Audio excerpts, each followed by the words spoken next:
together at Fresno State, their built-in quarterback-receiver chemistry will still need some tinkering if the Raiders want to do more than compete in the ultra-competitive AFC West. Because not only do they have to get used to each other in game situations for the first time since 2013, Carr and Adams are also both learning a new offense with the arrival of coach Josh McDaniels. As quarterback coach Bo Hardigree said in minicamp, we're just building the system and letting those guys kind of work together.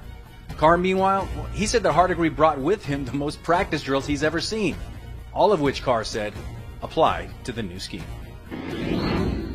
From the moment the Denver Broncos acquired Russell Wilson, they changed the landscape in the AFC, even the NFL.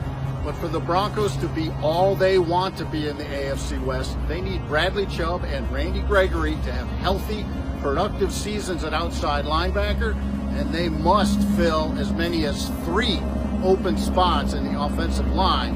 As General Manager George Payton said, hey, it's been all talk. We've got to go out and just do it. Patrick Mahomes no longer has one of the most unique receivers in football. With Tyreek Hill traded to the Dolphins, Mahomes must adjust to a new collection of receivers. But the coaching staff's greatest concern exists on the other side of the ball. In the division that now includes Russell Wilson, meaning every AFC West opponent has a top quarterback, the Chiefs have to take a group of young players and quickly create a competitive secondary, one without the leadership and versatility that Tyrann Mathieu provided. That's the greatest challenge for Andy Reid and his coaching staff. Defensive coordinator Steve Spagnuolo believes a pass rush comes only if a secondary can make the quarterback hold the ball for an extra second or two. Beginning in the first round with cornerback Trent McDuffie, the Chiefs drafted 7 defensive players, most of any team this year. The primary focus was the secondary, where the Chiefs added 5 defensive backs, their most in a single draft since 1971.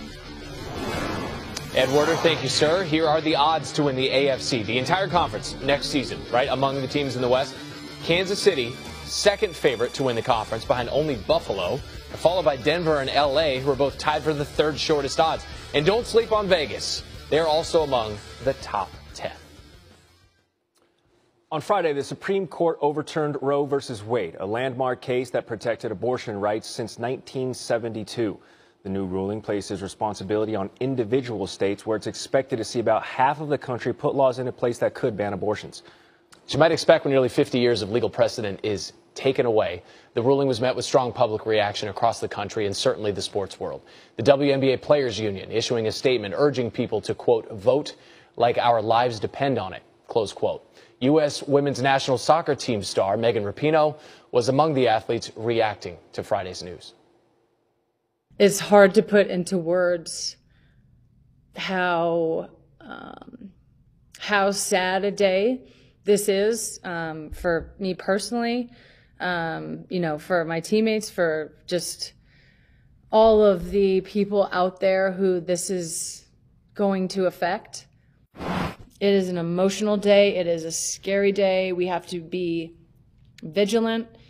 If, again, there is any needed motivation for getting out and voting and using our voice, and by any and all means necessary, protecting the progress we've made, but also fighting like hell for what we still need. Please let this be the siren that you need. There were several athletes who shared their opinions and their reactions on social media. Sue Bird with one word and an emoji, gutted.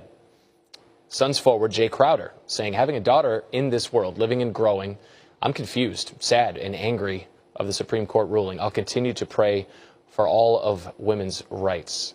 May God bless you all. And NFL quarterback Kyler Murray saying no one should be able to force their beliefs on anyone's body. That is not right.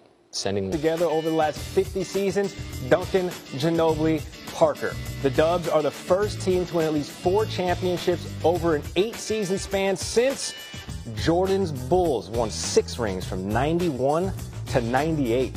High praise. Moment of the week. Jaden Ivey's reaction to going 5th overall to the Pistons at the NBA draft. That young man is in a glass case of emotion. It's due in no small part to the fact that his mom, Niele, right there, played part of her WNBA career in Detroit with the Shock. Here's the thing about moms. They're proud of their kids no matter what. And we as kids so rarely live up to holding up our end of the bargain for that. But Jaden Ivey, that cart somewhere in a museum in its rightful home, because it should be. That video does look so old. It should be in a museum. We had museum-level confidence on full display in this year's NBA draft class. It was good. Especially toward the top of this draft. Chet Holmgren has played exactly 0 minutes in non-NBA games in his NBA career, and yet he's the best player in the NBA. So says Chet Holmgren himself. Bleacher Report Hoops asked him recently, who is the best player in the NBA? The man that one Twitter user compared to a cross between Tyler Hero and the food critic from Ratatouille There's the callback. said, and I quote, myself in 2 months. That's the confidence he brings to the Thunder. You think it might be Steph Curry? You think it might be Giannis, an MVP? LeBron in the GOAT conversation? Nikola Jokic, the dad bod god? Nope. It's Chet Holmgren. My bet is on Chet. So I see your Chet Holmgren confidence, and I raise you this guy's.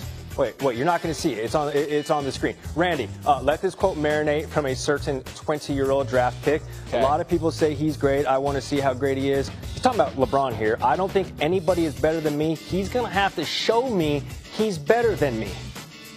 This is a draft pick saying this about LeBron? A specific draft pick, the forward out of Arizona. Talking about Benedict Mathurin.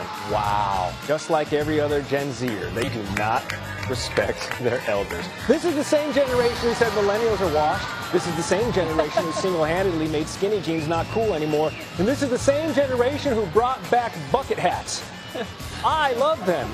That being said, sometimes they could be a touch, shall we say, overzealous. I've learned the phrase on God from this generation. Oh, on God, bet. Bet. That's your best of the week. That's not cap. That's bad. Still ahead on SportsCenter AM, we got another Manning quarterback taking his talents to a powerhouse school. Don't miss what Uncle Peyton thinks of nephew Archer's decision to suit up for the Longhorns in the fall. Pair of horns. You should have seen this coming. Arch Manning to Texas, #1 recruit, the 2023 class, ending the most watched and most hyped recruitment in recent memory by tweeting his decision this week to head to Austin and the Longhorns in the fall. It's a decision and a weight that his uncles know. This from Peyton Manning on Saturday.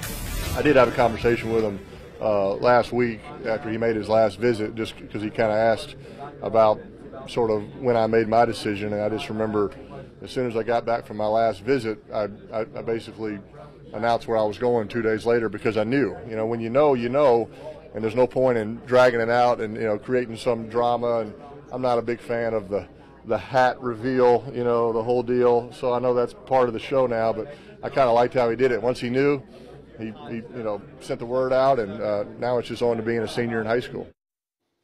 Still has his senior year. That's amazing. To go. All right, should he sign and remain the #1 recruit, Arch Manning will become the first top-ranked player in the ESPN 300 era to sign with Texas.